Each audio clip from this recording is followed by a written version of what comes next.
Paul got us a list of questions. We got 3 more to finish off this series. And it's been riveting so far. So we decided, let's do it.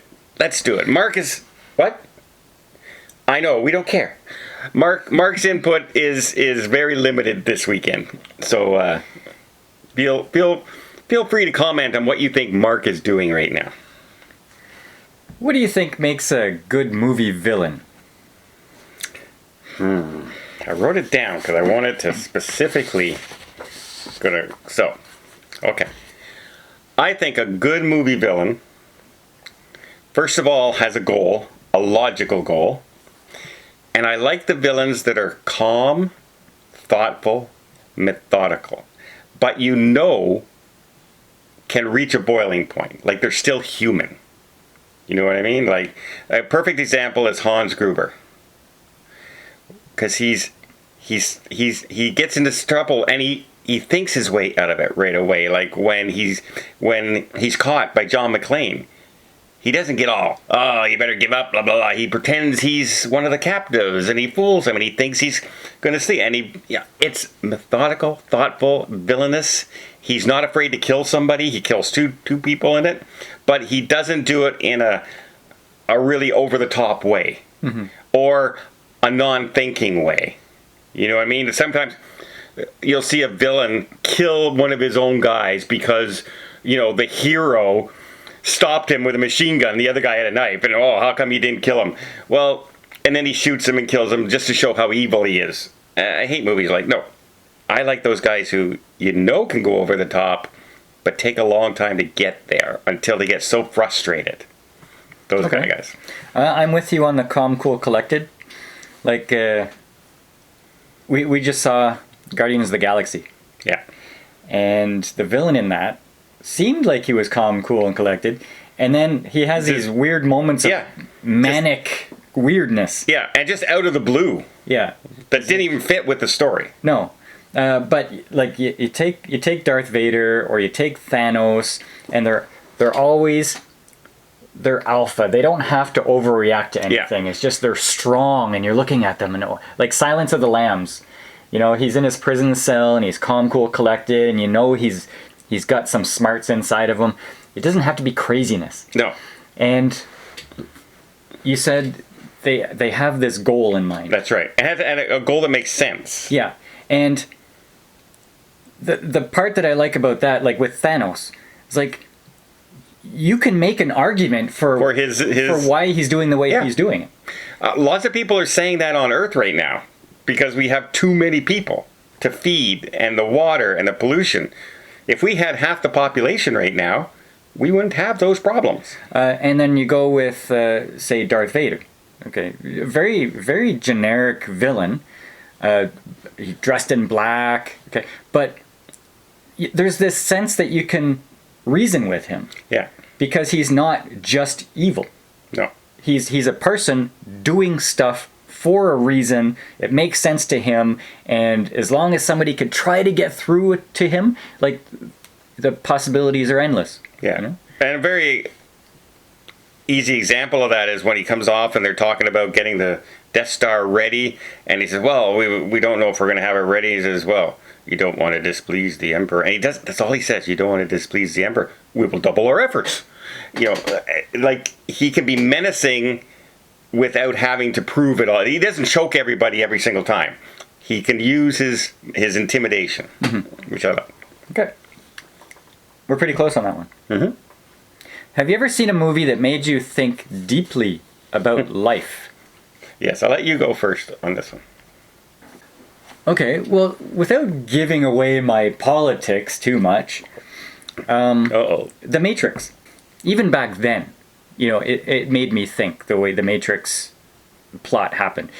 And then, since then, every year, I'm thinking, oh my God, that movie just describes modern times to a T. Like, once you break away from all the narrative that the government and the corporations and the media is feeding you, you see what you believe is truth, or what I believe is truth. And I'm tired of being fed lies just so that people can get richer and richer or maintain control. The Matrix was a perfect description of what the world is in its science fiction. Without robots. It's no longer, it's not robots, it's people. A couple of years. Yeah, they're now having the AI doing it, so good on us. So yeah, Matrix. Okay. For me, it's every time I see a hero in a movie or a male actor take off his shirt. And then I look in the mirror and I regret my life choices. How many times do I have to see Chris Evans in Thor?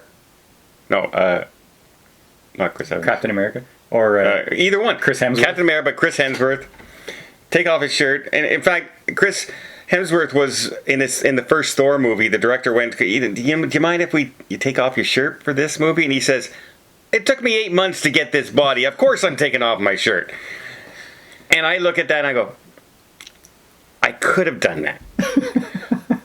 But I'm too lazy and I like food too much. So no, I can't do that. But I regret not doing it when I was young. Because I was active when I was young. I mean, look at the young actors at the time. What's his name from High School Musical? Zac Efron. Zac Efron. Not to the point when he got big and huge and buff, but when he was like 20, 21, he was just muscular. Yeah. Like ripped. Thin and muscular and ripped. And I know I could have done that as a kid because I had that shape. I was thin kid, yet active. I could have done it. And I didn't. Instead, I turned into this, which is sexy, but... but in the non-sexy But way. in the closed... In the clothed dark room. dark room with funny sayings on my shirts. I get stopped a lot, by the way, on my cruise ship and trips, and even just the other day in the airport, somebody goes, "Hey man, love that shirt. That's a great shirt. Love that shirt." And it's never, "Hey, you're in great shape." It's always the shirt. People don't go around saying, "Hey, you're in great shape." I've said it to people because some people are just like, "Wow, you work out, you look perfect," and no. And you do that. You go around telling people that. When I know they've been doing it on purpose. Is that like I know special nightclub you go to? No. I know people who are trying to lose weight or they're trying for a marathon and stuff like that, and so I know that they're working out to do that. And so I will come up and say, "Hey, that's working. You're looking really good." I don't do it in the airport or the men's bathroom. I avoid that at all costs.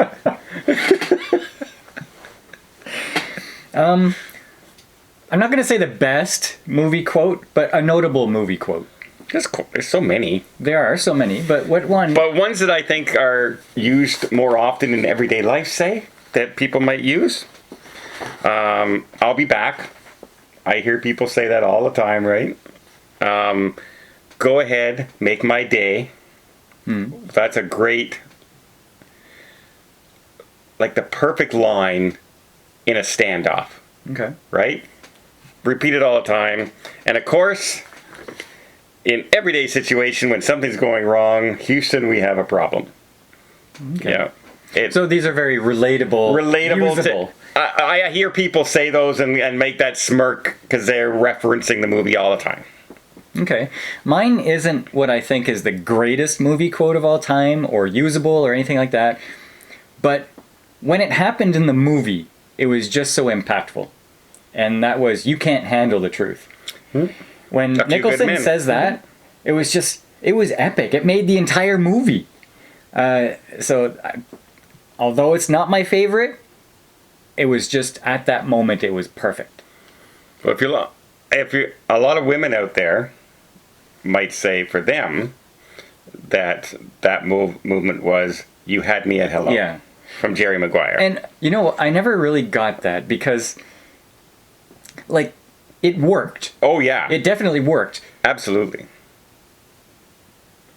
No, it is a good line. It worked, and it caught you off guard because he's in the middle of this romantic spiel that in most movies, that's you say it all, and then the woman will stand there and go, "Oh," into the arms. Yeah. And she just cuts him off, and at first he thinks, "Oh no, she's not going to accept what I'm saying." You can see it on his face. He's worried, and then she just says, "You had me at hello." Mm-hmm. perfect line. Yeah.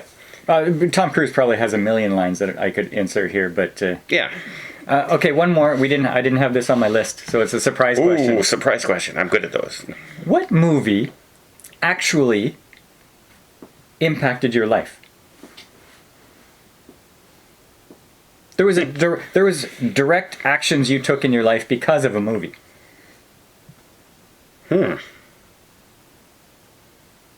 I don't think there is one. There are movies that impacted me for a short time. For instance, the Sharon Stone film. What was it? Now, not Sliver, the other one. Basic Instinct? Basic Instinct. When I saw that movie, I liked it so much. At the time, I was thinking of trying to write. I was reading script movie like books. I was doing. I actually took courses on script writing in Ottawa and things. I wanted to be a writer, and I actually started writing. In fact, one of my first characters, I called her Sharon Stone. That was funny. So I guess you could say that movie kind of and that movie that I was writing was kind of along the lines of Basic Instinct, different completely, but like the character that she portrayed in that movie there. So I'd say for a short time that became. I actually sold one of the screenplays. Never got made, but I actually sold a screenplay at one point. Both of mine happened when I was younger. The first was Karate Kid. After Karate Kid, joined karate with my friend, and that was my life for a few years. And after that, Top Gun, and I went into Navy Cadets after that. So, yeah, like 2 epic movies. They changed my life. Not that anything happened from there. Well, let's see. He can't fight, and he's afraid to fly. So I think you're in trouble. I'm afraid to fly? You're afraid to fly. I'm not afraid to fly. I hate flying, but I fly way more than you. Yeah. I fly high on my sofa. Yes, you do. Yes, you do. He's high on life, folks. Living his dream. Okay, so what movies changed your life? Like, in actual life? And let us know a movie quote that we might have forgot that you can see people use in everyday life. That was delivered super awesomely in the movie. Yeah. Let us know in the comments down below. Until next time, we'll see you on the channel.